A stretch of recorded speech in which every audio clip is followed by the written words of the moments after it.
Big night ahead of us here. In this next hour, we're going to be talking about the history of baseball in Jamestown, which goes back quite a ways. Not only are we going to talk about it, but we have a lot of it here in the room itself. And by the way, welcome to the community. Well, thanks a lot, Greg. It's great to be here. And one of the first things I did was I got a chance to read that book, Across the Seams, and that really got me caught up with everything that's going on with baseball here in this town for so many years.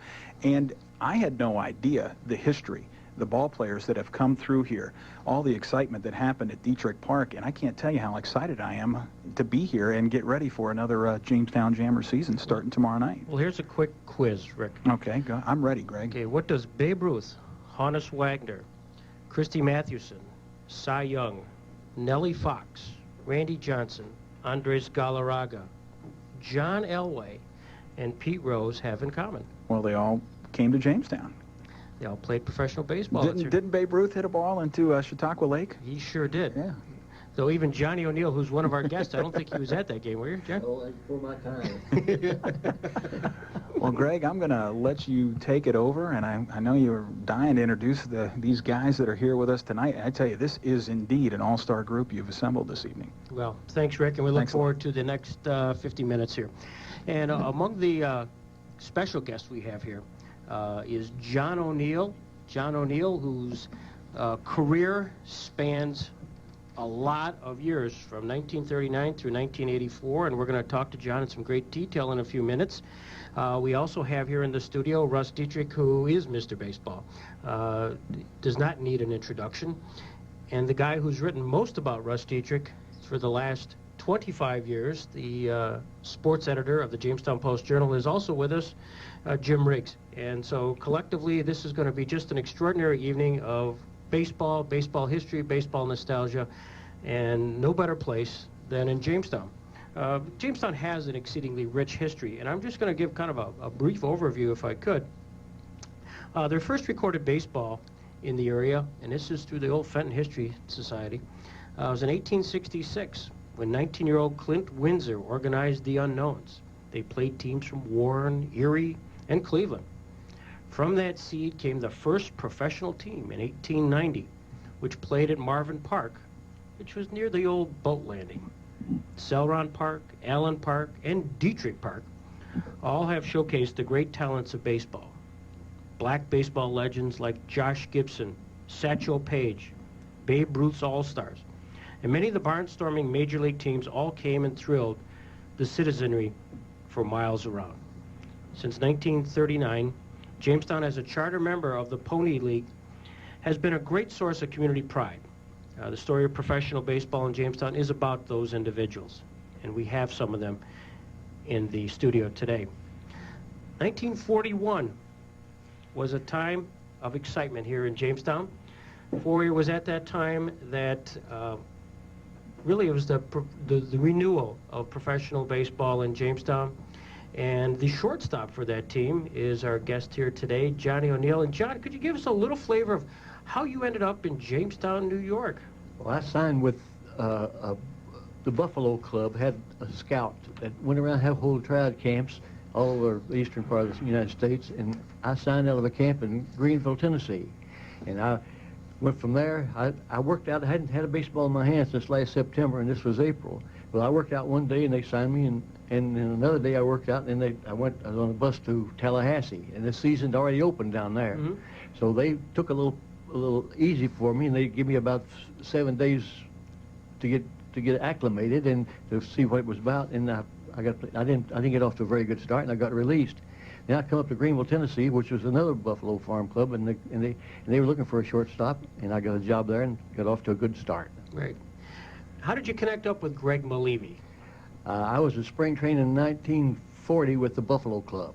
After I had a good year at my first year out, right. And they chose me in the working agreement. They had 3 players they took off that club, and I was one of them. And Greg was the coach for Steve O'Neill, mm-hmm. And Greg was as kind and gentle with us younger fellas as he was with his old running mates. He had a bunch of old buddies on the club, and they'd frolic around, you know. But he was just a genuine good man. What was the 60 years ago, what was then known as Municipal Stadium was opened up. Do you remember that first day? Yes, I do, very well. It was loaded. Is that right? It was loaded, boy. They were lined up. I'll tell you, during that whole season, of course, we had one heck of a ball club, but the whole season, we'd go down at 5:30 to work out. You know, before 7:30 game, we'd go down and get the batting practice and infield and so on. There would already be a line down there clear out to the street, waiting to get in the ballpark. Tell me about opening night. Well, opening night, we got the heck beat out of us. We were playing Batavia. I think they beat us about 11-1 or something. And they had a big, skinny sinker ball pitcher. I didn't know what a sinker ball pitcher was then, but I can look back at him and see him just as plain. He just ate us up.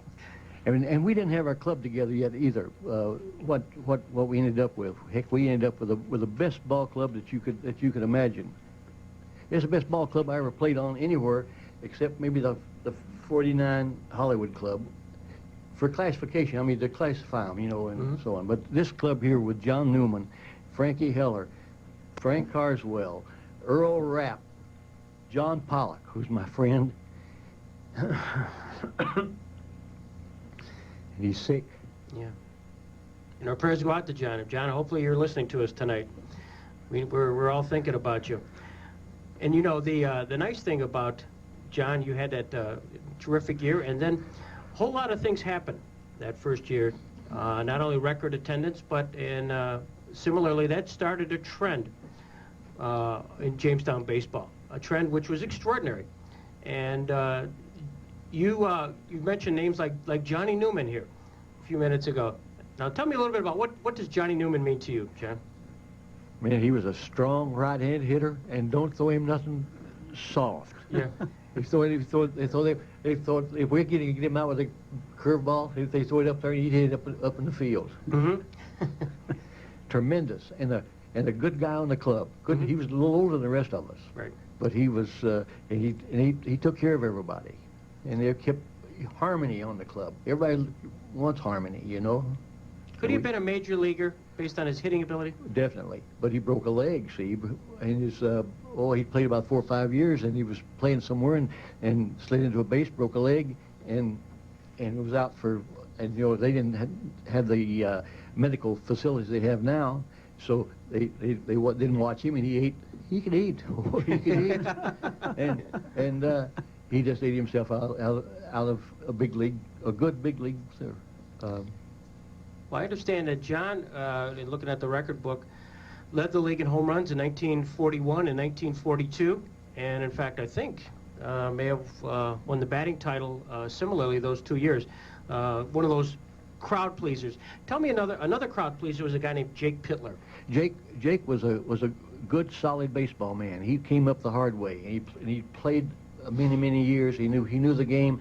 And it was a good politician, a real smart operator. He and Greg got together. They put on a show every time we'd play, and then the next time you couldn't get them in the seats with too many people. So people came specifically to see the Olean Oilers. Yeah, on account of Jake. Well, they didn't have much of a club. Yeah. The Dodgers didn't have much at that time, and but.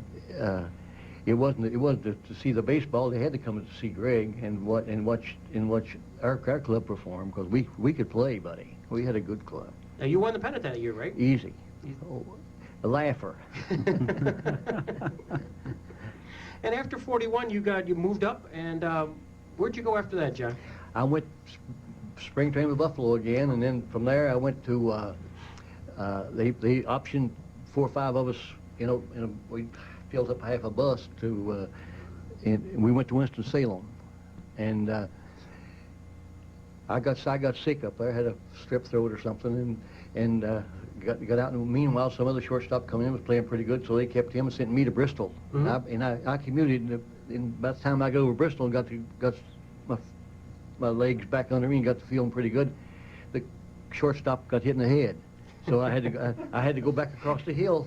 That's what they used to say, going over the hill. There's a mountain over, and between Winston-Salem and Bristol. And I didn't have a very good year that year, except because I was hurt and sick a part of the time. Then that's when I went spring training with Jamestown. We went to Waynesboro, Virginia, and he had the balance of his ball club. I mean, we had Heller and me and John Pollock. John Pollock was on the club, and what a catcher, boy, Yeah. a dandy. Yep. My roommate. Yep. I'd be good to him.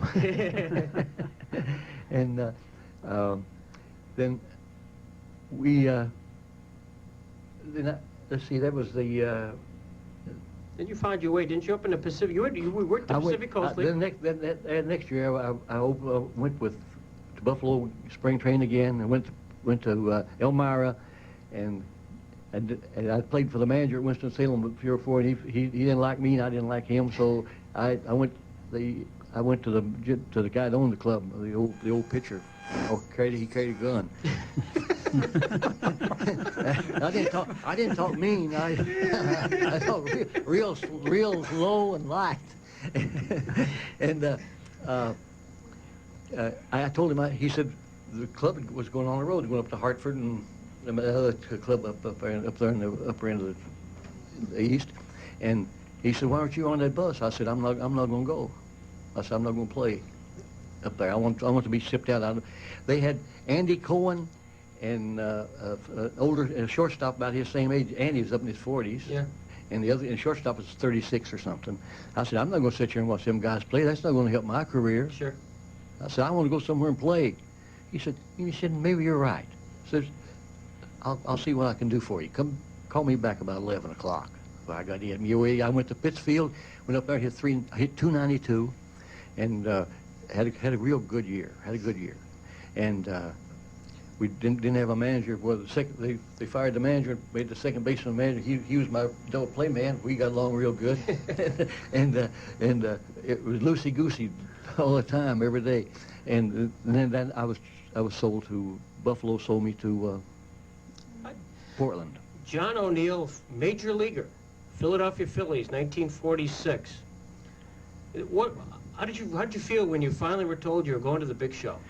I thought I was 6 foot tall. Yeah.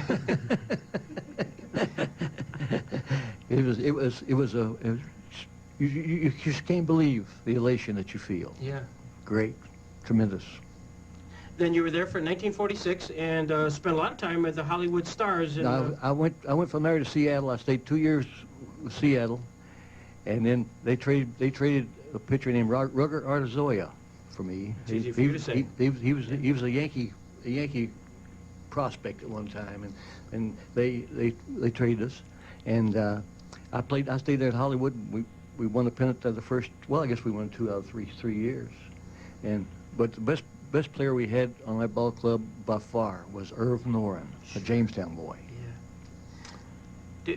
Did he introduce himself as a Jamestown boy, or did you know him? Well, I knew of him. Yeah. But you didn't have to introduce yourself to him. He just fit right in like like a hand in a glove. He went right in there. Yeah. He was tremendous, and he hit about I'd say 350, 360, and drove in a whole bunch of runs and hit a lot of very important runs. He'd drive people in from first base. That's the most important runs in the ball game. Remember that. The most important runs in a ball game is the runs that you drive in from first base. That's right. And that, by the way, John, you don't see it on the radio, but was pointing to David Wellenzone, who's also in the studio here today, and asking and encouraging me to remind everybody that tomorrow is opening day at Russell Diethrick Park, and the gates will open at 5 o'clock, and the opening pitch will be at 7:05. We have a chance here. We're talking to John O'Neill, Russ Diethrick, and Jim Riggs. John, after the Hollywood Stars, you found your way back to Jamestown again in 1954. Yeah, I went up to. I was traded to Oakland. And I stayed in Oakland, and then right before the end of the season, the guy was losing money. He wasn't drawing nobody. We had a lousy club, and so I got released. And before I got home, my wife got a phone call from San Francisco asking me to come and finish the season with them. So I went over and finished the season with them and played like as good a ball as I ever played in my life. Yeah. I didn't do no wrong. Yeah, Didn't do no wrong. And then I managed at Salinas in the California League, and we had a working agreement with Pittsburgh, and they didn't send us. What they would send is what they had left over out of spring training. You know, the dregs of what they had left over, and they didn't help me. I had some local guys, kids out of San Francisco and on the coast out there, and they could have done a better job, but Pittsburgh sent them, so we had to play them. And we didn't do any good, so we got the general manager that was at Salinas before the season opened. He stole a bunch of money from them. Money taken in, and so they fired him. The statute of limitations is run, yeah. And they wanted me to do both jobs. Well, I was just my first year managing. What the hell? I couldn't make out, buddy. I couldn't do anything. Then they got a new general manager, and I recommended the guy that they got. He was general manager of Johnson City, Tennessee, when I played down in the Appalachian League, and they brought him in there to help to run the club. By God, he fired me right off the bat. He got rid of me.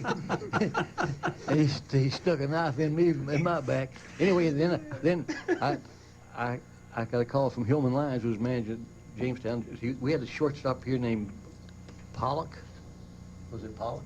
There was a hitter, a good hitter. Yes. You know, little round type guy.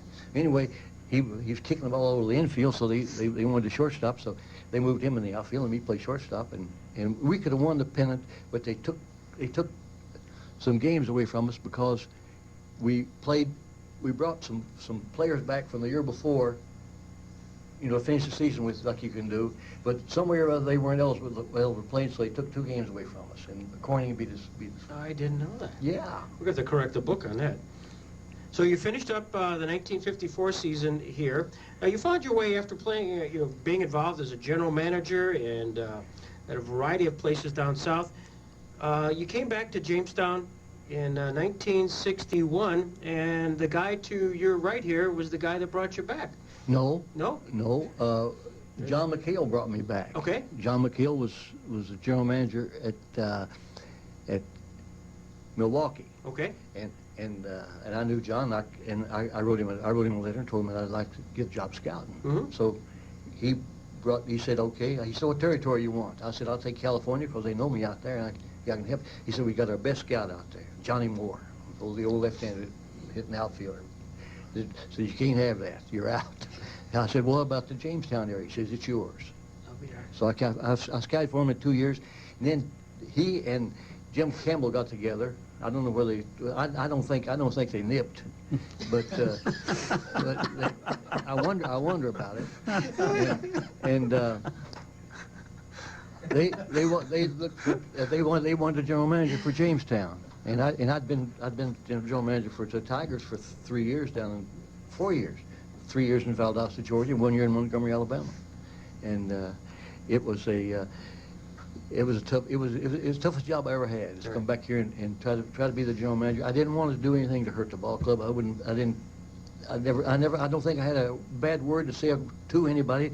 Like they're talking about selling the fence and the ads, the book. Well, if they turned me down, I never bothered them anymore because I didn't want to do anything to hurt the ball club, and I was trying to be careful. But we got through. What was it like at that time, as far as attendance? Here we are in the early '60s.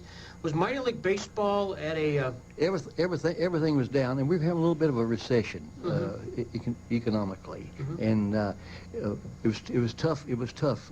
So, and the kids that you got then were all good kids, and they give you their best shot, and they wanted to play, and they wanted to get to the big leagues. And then Detroit was never a club that would lay that money out too much. They watch the buck pretty good. And you see where they are now. They're getting ready to come right back right now. Right now they've got that ball club back together, and they're laying out some money though. Now they don't get that Gonzalez down there out of West Texas without putting out some mucho rocks. Exactly. It's interesting because at that time period, there was another guy in Jamestown who was intimately involved in baseball and making sure that it stayed here and became a institution as it is today. A guy named Russ Diethrick, and maybe I could turn the mic over to Russ for a second. I just want to say one thing. Some people that was here. Harry Bisgeier owned the club here when I came here, and we had some old timers in this town. Judge Barger, right, and Ernie Kessler, and some of them guys. They're the backbone that started this whole thing. they got this ball. They went. The politics got this. They got that ballpark built, and that's the right. That's right, John. 100% right. How did Russ Diethrick get involved in baseball here? I know that you were, I'm not supposed to say this on the air, you go back to literally your roots were baseball. Born in 1934, and your mother was dutifully expecting you, and at the same time expecting your dad home anytime from the coal mines and keeping track of the box scores. So you're a guy literally born into baseball. Born right in the middle of it, I guess, yes. Sure. I was born October 9th, 1934, and that was the final day of the World Series with the Cardinals and the Tigers. And the mother kept box scores, and when I arrived, I guess the Cardinals had won the World Series, so that's something to cheer about. That's been your club ever since? Well, it's been one of them, yes, John. It's a soft spot. That's right, yes, but no, it brought baseball into us. You know, baseball was part of my grandfather's life and my father's life, you know, enjoying it and playing it as best they did around the coal mines and the farm towns. So baseball was always a discussion in our family. And Mother enjoyed it. I don't know if it was to make Father happy or not, but there was always baseball talk in our family, so it was a natural for me to do that. You moved to Jamestown at age 5? 5, yes. And got intimately involved in sports just like everybody else? I was lucky. When we moved to Jamestown, we moved over in 33 Charles Street, right across the street from the Charles Street School. And Miss Sherman was the principal, and she allowed us to play baseball on the front lawn. And we broke a window or two, but she always got our ball back for us. And so that was the start of neighborhood baseball, and then with the city muni leagues and all of the other programs. And we played baseball 12 months a year. We'd go out on the sidewalk and shovel a bare spot in the snow so we could stand in it and play catch.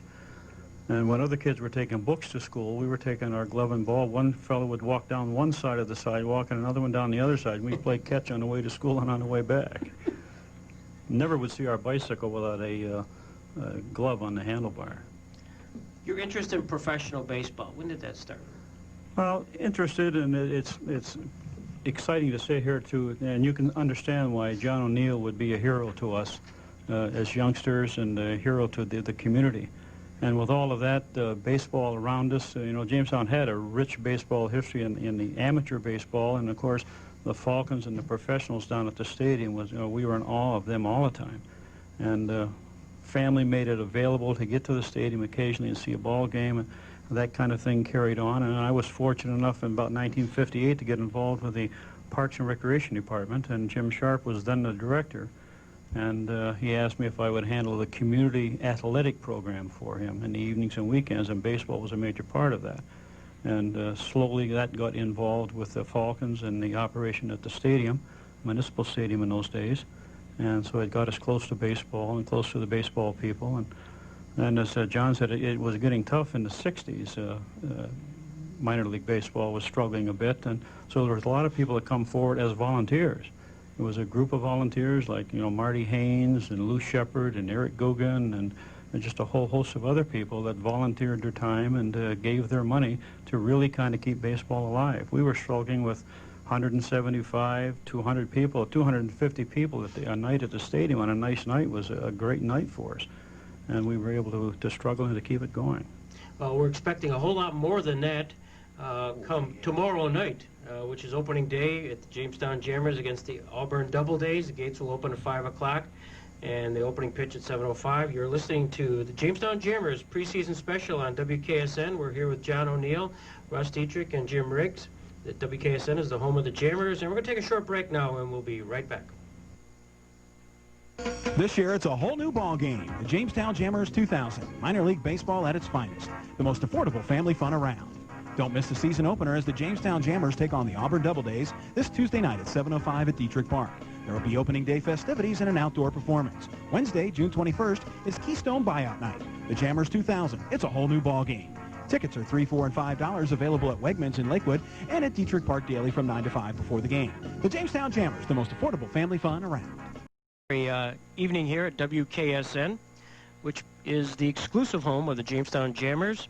And we're doing this the day before the opener tomorrow against the Auburn Doubledays. And as Dave Wellenzone is hitting me in the back, as the general manager is reminding me the gates open at 5 o'clock.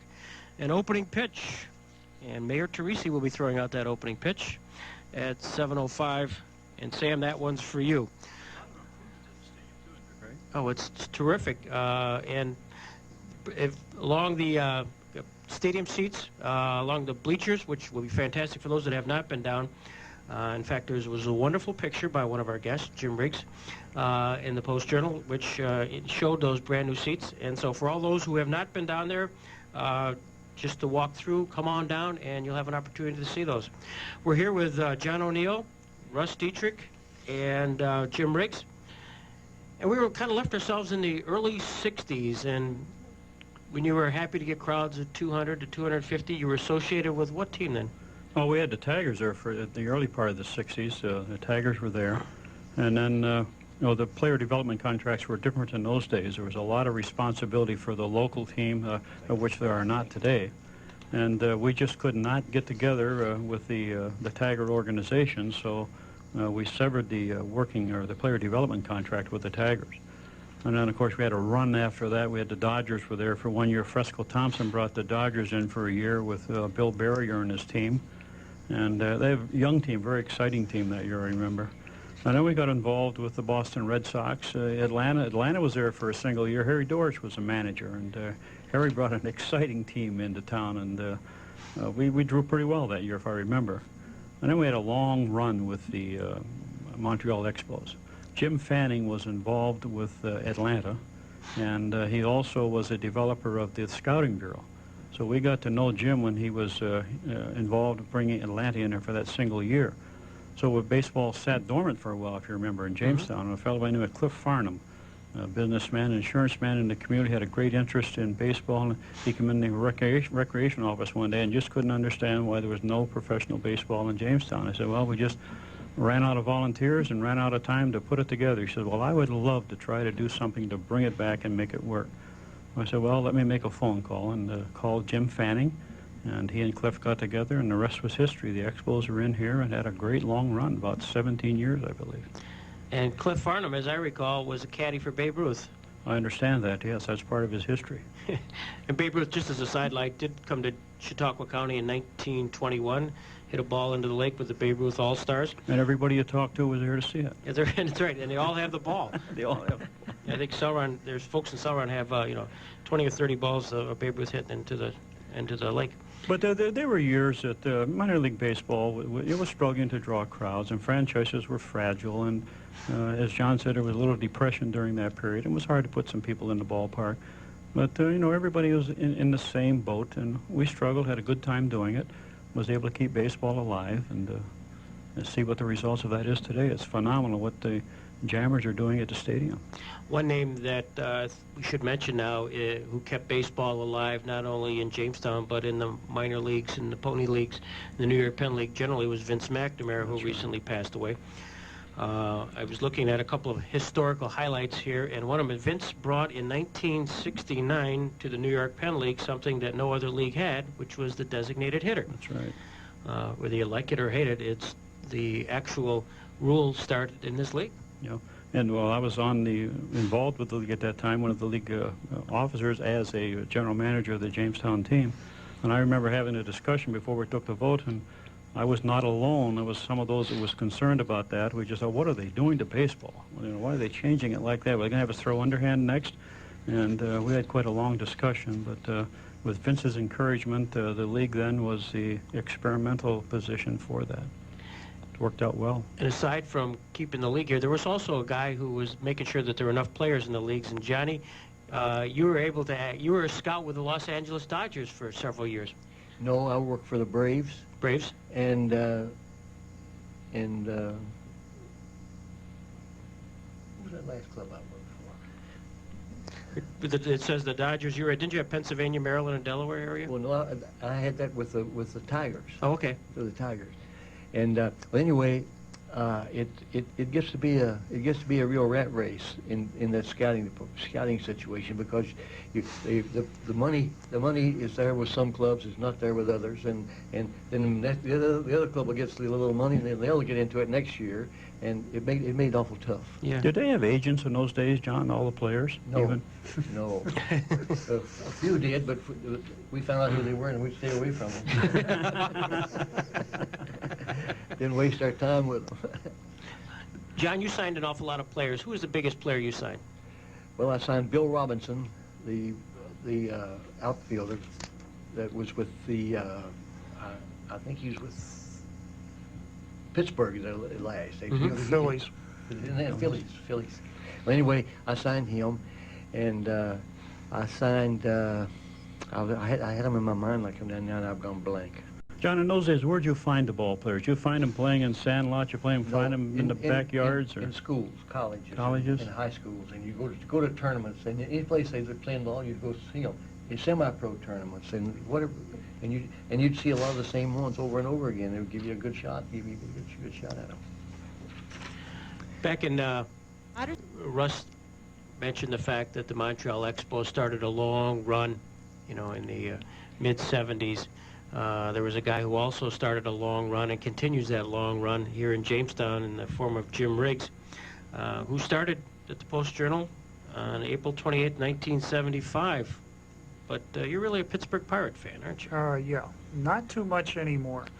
Or, I mean, I still am, but now the major leagues, I just have lost the interest. Back in the days when I was a fan, nowadays Clemente would probably be a Yankee, Stargell would be a Dodger, Mazeroski would be an Astro, and who knows what. I don't know how the kids now can understand the sport, because when I was a fan, a player stayed with a team, or that it was a big trade. Now you don't hear of a big trade, or rarely. Baseball's always been your principal love? It started in 1960 with a home run by Mazeroski. My dad, he didn't like the sport. He was a football fan. I was a football fan. Never cared for the sport. And then in school, the kids were bringing the radios to class. The 7th game of the series, we had a TV in class. The girl with the TV, she had to leave to catch the bus. And we had a radio left. I remember Maz, he hit the home run. And we're in the hallway with the teachers running up and down the hallway, screaming and jumping. I thought, this is neat. I think I like this. So that did it. So you caught all that, the excitement on the radio, which is a nice segue to the excitement you'll hear all year on the radio here at WKSN 1340, the home of the Jamestown Jammers.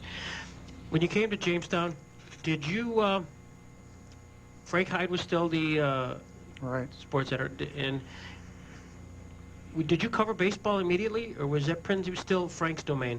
No. When I started the team, it wasn't here, and then the team came back in '77. And Frank, he covered the first game, and I covered the first game for the Buffalo News. Oh. I might not be at work tomorrow, but that I remember Frank, he got a call, and that someone asked whether Frank could send up a story. And Frank, he called me up, and he said, do you want to make a couple bucks? They need a story and a photo. So that I covered the game. I typed out the story on a typewriter, took the photo, drove to the Buffalo News. I arrived at like 4 in the morning, and I gave them the story. Then after that, Frank decided he couldn't go down there to cover the games anymore because it was too hard to get up to the press box, which the Jim Fanning was really concerned about that. Jim had said, we can set up a desk down below. Frank, he doesn't have to go up to the box. But Frank, he wanted to do it the right way, so Frank decided that he wouldn't cover the games, and that I began to cover them. We talked about a lift to the top of the press box, and Frank refused. He would not let us even talk about it. No, Frank was a proud man. And it should be brought up. Frank, he helped to keep this league alive, absolutely. too. Frank did the record book on his own for I don't know how many years. He did it for free. And Frank, he injured his arm, or else that his elbow. He got an injury to his elbow, which he still had, and it was from spending nights under a light doing all the records and writing. You mentioned him. He helped save baseball in Jamestown, but when you talk about the record book of the league, he really helped save the Pony League or the NY-Penn League. Yeah, the league itself. League. Frank had not been on the scene, there wouldn't have been a Jamestown franchise today, and a lot of other ones would not be operating. For everybody's attention. You are listening to the Jamestown Jammers preseason special on WKSN, the home of the Jammers. And we're talking to Jim Riggs. Jim, you've pretty much covered virtually every game that the Expos were here starting in 1977. You must have some highlights or perhaps some personalities that come to mind. Yeah, there's plenty. Pat Doherty, the manager. I was the lucky one to start out with Pat Doherty. And everybody here in this room would have stories about Pat. What a character, what a nice guy. When I started out, I was the young guy new to all this, and Pat, he treated me as though I'd been on the beat for years. Pat had a habit. I think he knew the nights that I was taking photos and I just didn't have anything. He'd get in an argument with the umpires. And then he would ask for copies of the prints the next day because Pat would have some dandies. I remember one time I ran a series of 6 shots across the top of the page where Pat did the standard, the hands on the hips, the nose to nose, the chest to chest, the throwing of the hat, the whole deal. So that Pat was just great at that stuff. What a character. Andres Galarraga, do you remember him? Vaguely, I took a photo of him, which they have, I guess, in the program this year, with glasses. Yeah. Andres, I can recall him with the glasses. You wouldn't even know him now. And that I believe it was Pat who Andre was having trouble hitting. And I think it was Pat said that they had to get his eyes checked. And that brought on the glasses, and that helped his success. Not many people really remember the best pitcher in baseball pitching in Jamestown, Randy Johnson. That's because he didn't pitch too much here. I think he pitched about 7 innings or so that year. He had an injured arm. The main thing I remember about Randy, other than his height, was that one time I was walking by, I got my camera around my neck, and as you may know, that Randy's a photography nut, and he's also good at it. And he stopped me and was starting to talk about the camera and lenses and the whole deal. So that's what I remember about him. And I also remember a photo I took. I can't find the negative. But the same year we had on the team Mel Huston, who was, I think, a shortstop, 5'5". And I got a photo of 5'5" Mel standing beside 6'10" Randy, which was a great photo. But the negatives lost. Candid camera. You were there. What was that like? I knew about it ahead of time, and I'd been up in the booth before when Funt was planning the whole thing and telling us all what would happen.